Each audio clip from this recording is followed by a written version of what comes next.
Hello, good morning. How are you today? How is everyone?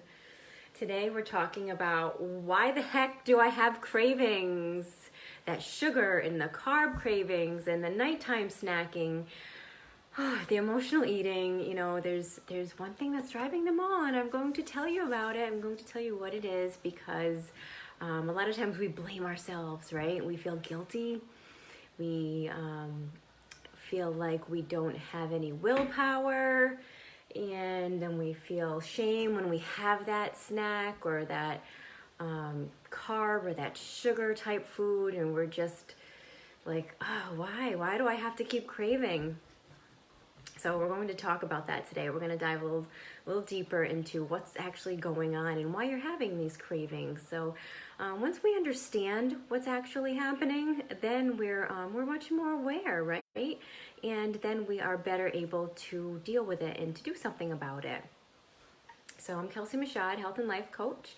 And if you have any questions today, let me know. Just pop it in the comments. And if you come on, please say hello. I'd love to say hi to you and know that you're here. And if you happen to catch the replay, let me know as well. Hashtag replay. So, okay, let's dive right in. So, first of all, when we're talking about cravings, we're only human, right? We have these cravings and we experience them on a daily basis, usually. So I'm curious, has this ever sounded like your day? Okay, it's 9 a.m. That donut looks absolutely delightful. Okay, then it's 1 p.m. and that hot, greasy slice of pizza is just so irresistible. And now it's 5 p.m. and you can't wait for that glass of wine. And then at 10 p.m., the ice cream just cannot stop calling your name. And then so on and so on. Has that ever sounded like a day you've had in the past? Well, it takes a lot of hard work every single day to just resist all of these temptations. And then we end up blaming ourselves if we give in to them, right? And you probably think it's a sign of weakness if you do give in. And that's because, you work so hard. You work so hard to stay on track and to keep yourself on track. And there's one common thing, okay? One common thing that is keeping us focused on the food. And this is why we keep just going in circles, all right? We're just not on that right path. So this one common thing, this one common denominator is your brain.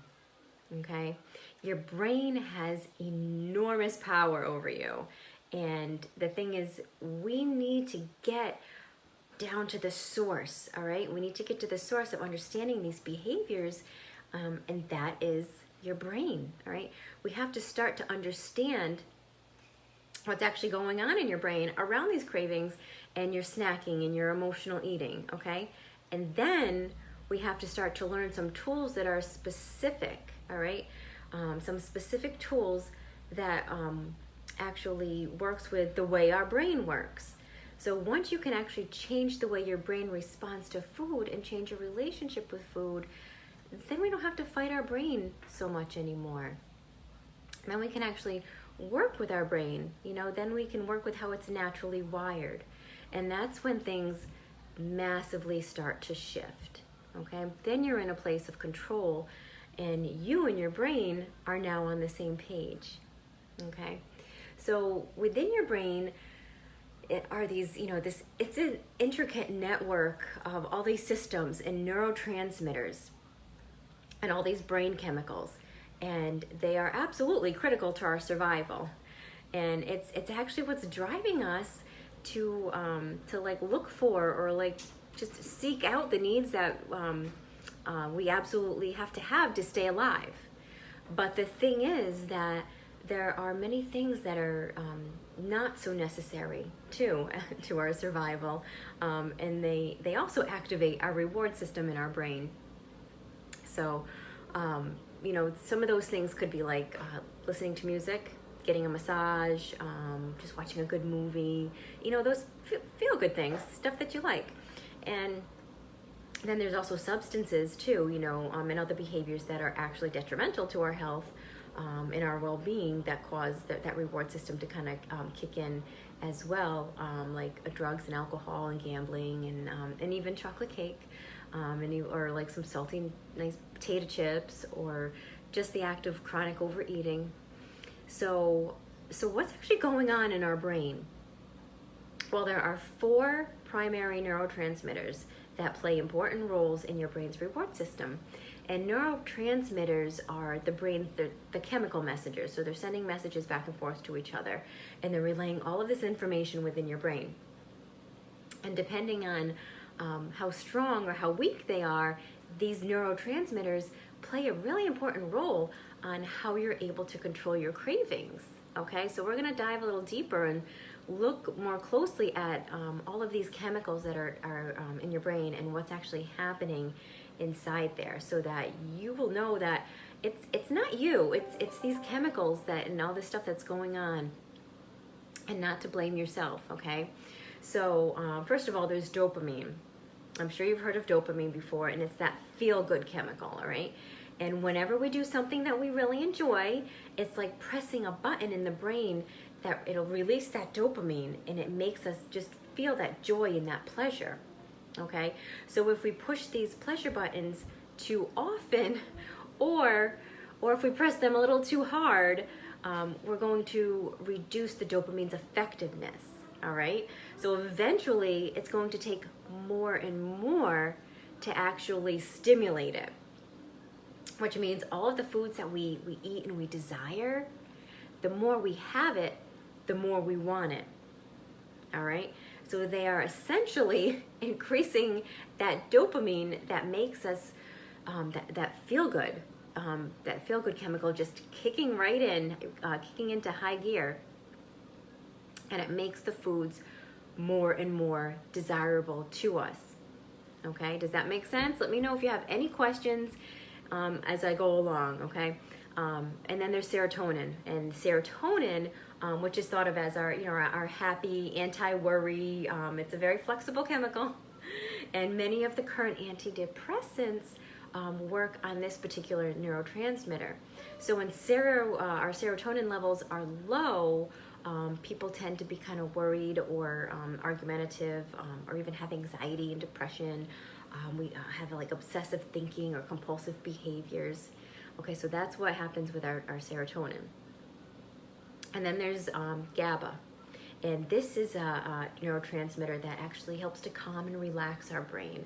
And this can make you try to eat because it's calming and relaxing. And there's my dog right on cue. It's like she knows, Mommy, I know you're doing a live in there, so I'm going to ring the doorbell again. All right, again, she's going to have to wait outside. So there's our endorphins as well. And the endorphins are the brain's natural pleasure and pain-killing chemicals. And these substances they're really involved in addiction and cravings, and just that out of control kind of way we get sometimes around food. So, once we learn what's going on with our brain, and there's all this science, that's going on behind our cravings, and this is what's actually happening within our brain. These neurotransmitters are all communicating with one another when we're giving ourselves something that makes us feel really good, and they're like, oh, this is good, this feels good, this is great. Okay, well, that felt good, I want it again, I want more. So you're going to continue to have that craving. So to get out of that, we need to rewire our brain, rewire our thinking, create new habits. And this is not a quick fix. This takes time. But instead of focusing and obsessing and thinking constantly about the food and, trying to look at and find all this research and understanding so that we can switch that focus and focus that attention and energy at actually looking at the source and thinking, okay, how can I work with my brain? What do I need to know about my brain? What can I do? And what are the practices and the things that I can learn so that I can start to change that wiring in my brain?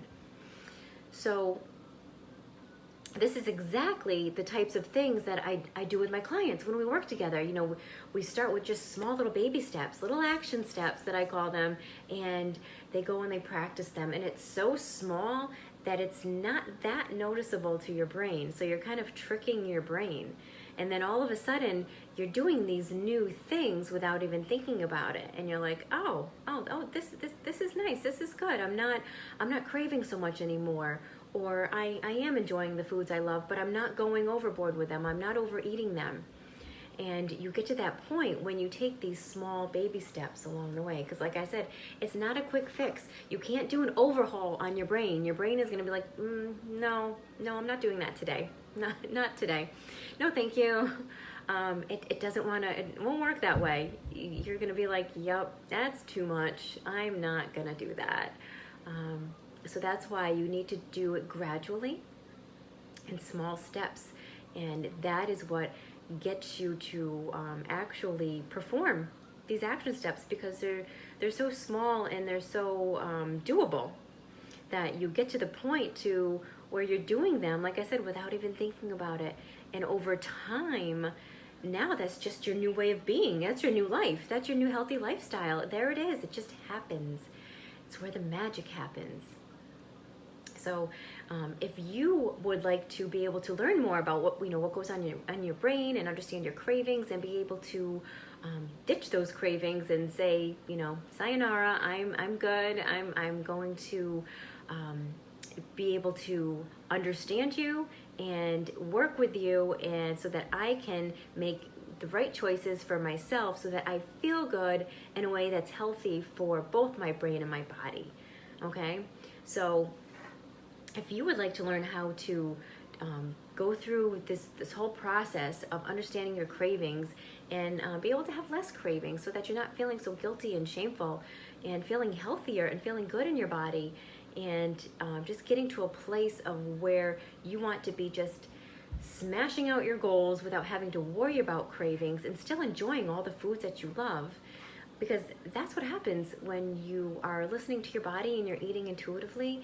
And I'm working with people one-on-one, and I've taken my 12-step program and I have condensed it down to a 4-week program, and it's just packed with lots of accountability and support throughout each and every week. And you get to hear from me just about every day. I will bug you. And it's, like I said, because it's full of tons of support and accountability, and I'm teaching you to learn all of these tools and strategies to implement along the way, so that you can just become an intuitive eater who, if you do crave something, that's okay. You'll eat it. Eat it in a way that you enjoy it, and your body's going to enjoy it, your brain's going to enjoy it, and you're not going to feel guilty about it, and you're still going to meet your goals. That is what is so wonderful about intuitive eating and my program. So if you have any questions, let me know, because I will help you end this overeating, this dieting. No more dieting. Get rid of that word diet. No more. And just eat according to how you feel. Wouldn't that be so nice? And it is, because I know I'm there. I'm living it. No more dieting. No more yo-yoing. No more restricting or binging. And just eating completely according to how I feel. And it's magical. It's wonderful. I love it. If you have any questions, let me know. Pop it in the comments or PM me, whichever works best for you.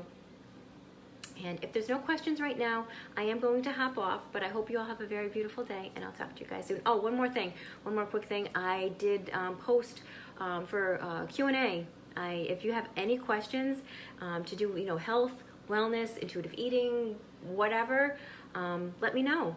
Cravings, binging, emotional eating, let me know. I posted. If you have any questions, post it within that post in the comments, and I will go live and answer all of your questions. So I just wanted to remind you guys of that. And as soon as I have enough questions, I will go live, and I'll give you a reminder too, to let you know that I'm going live to answer those questions.